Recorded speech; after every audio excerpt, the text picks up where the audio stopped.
I want to talk a little bit today about the off-sided claim that the administration of former President Trump was, at least before the COVID virus, a boom time for the economy, and that the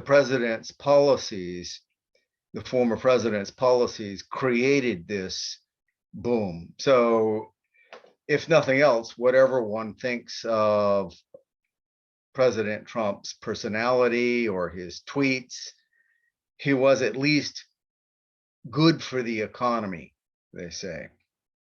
I want to look at the actual data on this claim. And I'm going to suggest that may not actually be supported by the evidence on what happened during the Trump years. We can start here by looking at a measure of the size of the US GDP. That is, the total amount of goods and services created by this nation during the 21st century, here from 2011 until 2019. Those two bars you see at the end there were speculation. This data ends at 2019. In other words, before the coronavirus hit the country. And what this indicates is that, yes, the American economy did grow during the Trump years from 2016 through 2019. However, it grew at no faster rate than it had earlier. In other words, the American economy was already growing when President Trump entered office, and it continued to do so. If we look at the rate of growth of the economy,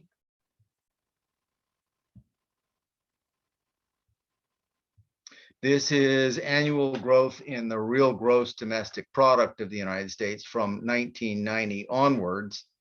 Here you can see that it was really during the Clinton years, during the time of President Bill Clinton, that we saw dramatic growth in the US economy. Now, we should emphasize that reasoning about policies and economic outcomes is always, to some extent, post hoc ergo propter hoc. That is, it's always arguing that what happened was because of a particular president's policies. And it could well have been underlying factors, like, for example, the emergence of the tech economy that drove the Clinton GDP so much higher, rather than anything that President Clinton actually did. However, you can clearly state that if the economy did not grow or was already growing, it can't have been anything that a particular president did. Now, you see here that the years 2008, 2009, that's the time of the housing crash. And that's the only time in recent history that we've really lost economic growth. But following that, the country did recover. Now, again, the extent to which this was due to President Obama's policies is open to debate. But the economy really grew no faster when Trump took office than it did during Obama's years.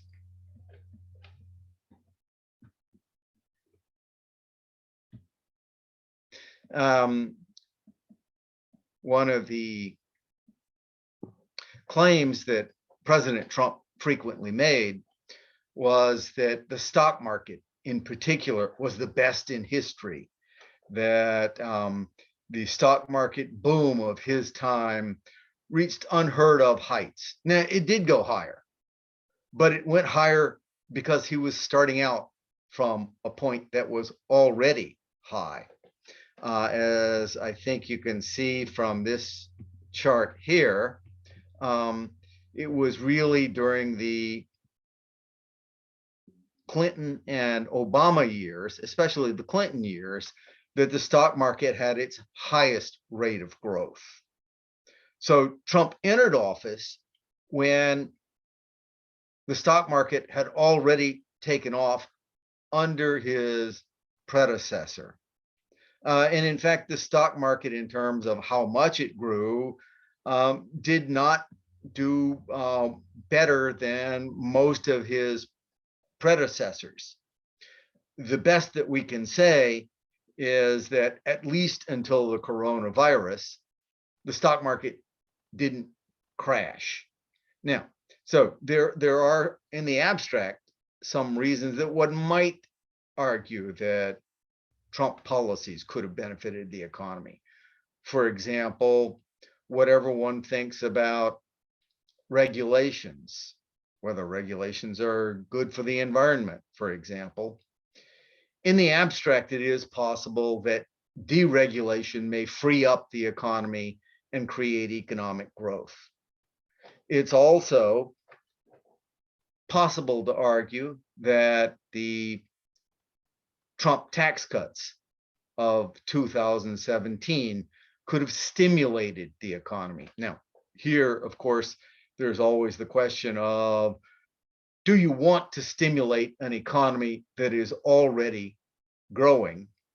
And if the economy is already growing, are you not inducing a sugar high if you inject money back into the economy? In fact, whatever growth may have occurred as a consequence of the tax cuts in 2017 arguably were a consequence of deficit spending. Now, this is kind of interesting because one of the arguments that Minority Leader Mitch McConnell, previously Majority Leader, is currently making against the policies of now President Biden is that the economy is already reviving. Therefore, you don't need to create a big deficit and inject more money into the economy. Well, here, the economy was, in the Trump years in 2017, was not already reviving, it was already booming. And creating a big deficit at a time of boom means that when you need to inject money into the economy with deficit spending, say in the time of an economic crisis created by a virus, you already have a big deficit. And so it's that much more risky. But it doesn't look like even the Trump tax cuts created any kind of growth that wasn't already there. Now, what does this mean for the average American and the average American family? To answer that question, we can look at a couple of other indicators. This is from